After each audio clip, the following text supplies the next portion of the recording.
Hey guys, that's your Commander today, Raid Shadow Legends. Welcome to the video, guys. Glad to have you all here chilling with me, talking a little bit of Raid today. Hopefully this video will be very useful to a lot of you guys struggling with Sand Devil on the new Cursed City.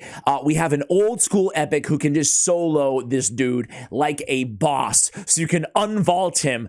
But I wanted to quickly touch on feedback from yesterday's video. Before the value surge video, we talked about like 50 or 60 champions that really got a big but quiet low-key buff or soft buff in the game.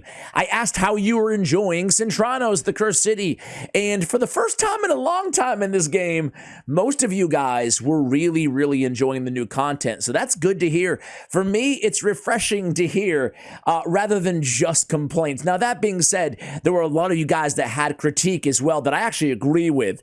You know, kind of the laziness of the double bosses, nothing really new, some frustrating mechanics on the one new boss, some frustrating mechanics there. But overall, it seems like you guys are in the same boat, the majority of you, at least with me, in that I really love the restrictions on the content. That feels weird to say, meaning I love that we have to use champions that previously were useless. We have a lot of useless champions in this game. Let's get some utility out of them, right? For me, that's the fun of this new content. So I have a video coming out in the next couple days talking about what the end game looks like, a bunch of other epics. I should say maybe 2 or 3 epics that I love, like obviously Venom Age, and there's a few that I feel like everybody knows about, but some low-key sleepers coming the next few days, so go ahead and subscribe if you want to, join me and chat about that content as well. But today, we have the Sand Devil, and I got to give a massive shout out, man. One of the most enjoyable collabs I've had all year on this channel has been with Odd One Gaming. And I actually saw this first on his channel. I think subsequently a couple other content creators have picked it up too on Basilisk. But I wanted to give a massive shout out. I'll have his channel linked in the description below. Really good dude. Yeah, give him some love, right? So I actually beat this Sand Devil. This is stage S9. It's a level 300 Magic Affinity Sand Devil. A lot of people are getting stuck on him, right? Now, I beat him utilizing Venus and Pythion, okay? And it took me a billion years, but I got it done. I have Miracle Heal, Blessing. I actually have a guide going live on Venus, a really in-depth guide, her and Hydra, blah, blah, blah, blah. I'm not going to waste your time talking about that right now on the Raid Shadow Legends Champion Guide YouTube channel. And I covered this team. But Basilisk, one epic. You don't need a Void Legendary. You don't need a Force Legendary. One little dude can get the job done. And I'm going to show you guys today. The cool thing is I don't have him awakened at all, right? No awakening required on this guy. So why can he do it and nobody else can? Or there are some who can do it, but why can he do it? It's really because of his passive. This dude, this old school, he's an OG, like a legacy champion. He was in the game on day 1 of Raid Shadow Legends. The only way that some of you guys may have been using him is because he has an AoE in a stun set in a secret room that's Lizardman epic only in one of the Doom Tower rotations. That's where I've been using this dude. So I took the stun set off, and I don't skull clobber, whatever. It's a stun, an AoE on the A1. It's nice, right? But it's the passive. Withstand is a 6-turn cooldown, revives this champion with 30% HP when killed, and places a block damage buff on them for 1 turn. That's all you need for Sand Devil, man.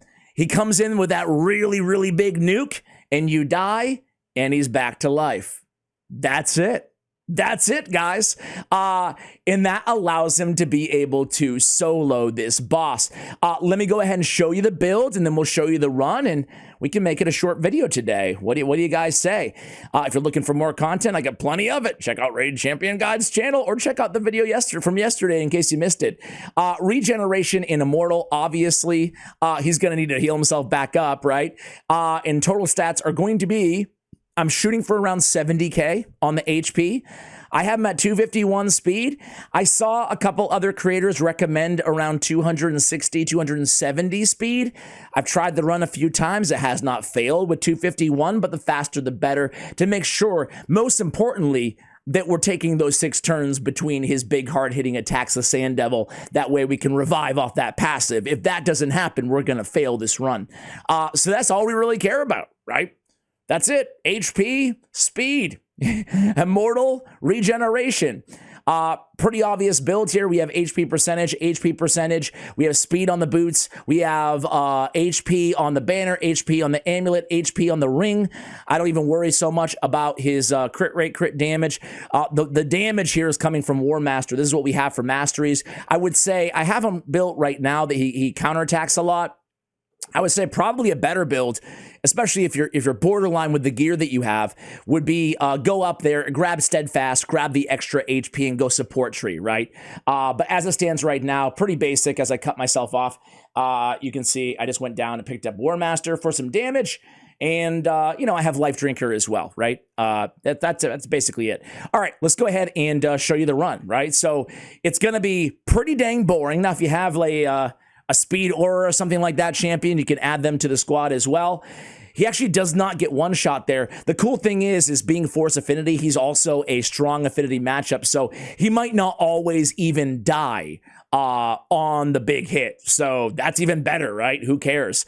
But he will more often than not die, but he just comes right back to life. Dude, he's not dying. This dude's insane. He's a monster. He cannot be killed.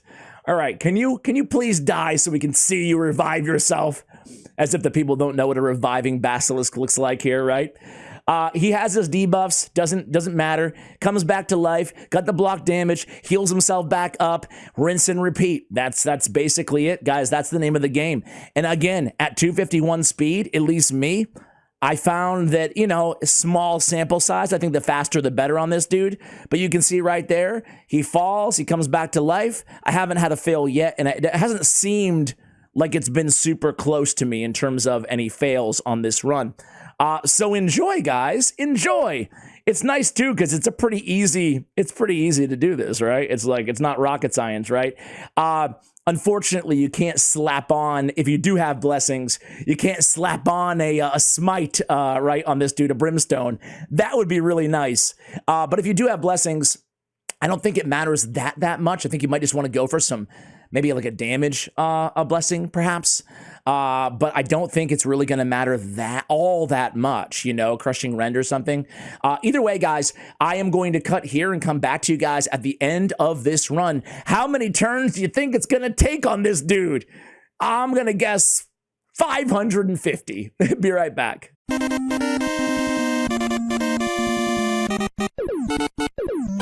Well, guys.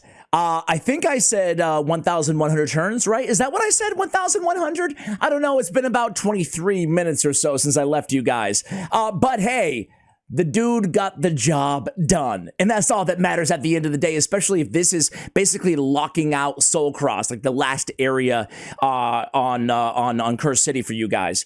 So, as long as we don't hit that turn count limit, we'll be looking good, and it looks like we are a ways away from that. There it is, guys. Final victory. Basilisk just doing a nice, cool, calm, collected 2.5 million damage with 8 million in the heals. My other 375, which is also not fast, but it's a lot faster than this, is again with that Pythion and Venus. So, guys, hopefully this gives you a reason to pull out old Basilisk out of your vault as well. Perfect time to go ahead and show a little bit of love to Odd One Gaming and his awesome YouTube channel, guys. Thank you so much for watching until the end of the video. And as always, take care, guys.